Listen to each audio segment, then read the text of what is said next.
بسم اللہ الرحمن الرحیم۔ آج ہم انشاءاللہ سورہ فاتحہ کی تفسیر کرنے جا رہے ہیں۔ اس کا ساتھ ساتھ ترجمہ اور اس کی مختصر سی تفسیر پڑھیں گے۔ سورۃ الفاتحہ، اس سورت کا نام سورۃ الفاتحہ ہے۔ فتح کا ایک معنی کھولنا بھی ہے، چونکہ یہ سورت قرآن کریم کو کھولنے والی ہے۔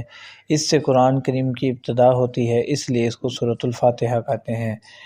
جس طرح کسی شے کا عنوان ہوتا ہے، یہ سورت قرآن کریم کا عنوان ہے، اور اس کا نام سوال بھی ہے، کیونکہ اس میں سوال کرنے کا طریقہ سمجھایا گیا ہے کہ کسی سے سوال کرنے اور مانگنے کا طریقہ یہ ہے کہ سائل جس سے مانگتا ہے پہلے تو اس کی تعریف کرتا ہے کہ تم بڑے ہمدرد ہو، خیر خواہ ہو اور سخی ہو، پھر اپنا تعلق بتاتا ہے کہ میں تمہارا شہردار یا محلے دار یا تمہارے زیر سایہ ہوں، پھر اپنی کمزوری اور عاجزی کا اظہار کرتا ہے، پھر اپنا سوال پیش کرتا ہے کہ یہ میری ضرورت ہے جو تمہارے سے مانگنے آیا ہوں۔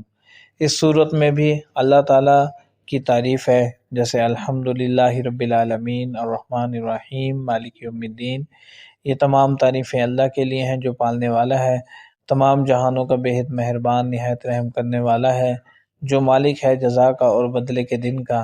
پھر اس کے بعد وہ اپنا تعلق بتاتا ہے کہ ایاک نعبد و ایاک نستعین، کہ ہم خاص تیری عبادت کرتے ہیں اور خاص تجھ ہی سے مدد مانگتے ہیں، اور آگے پھر سوال کرتا ہے اہدنا الصراط المستقیم، چلا ہم کو سیدھے راستے پر۔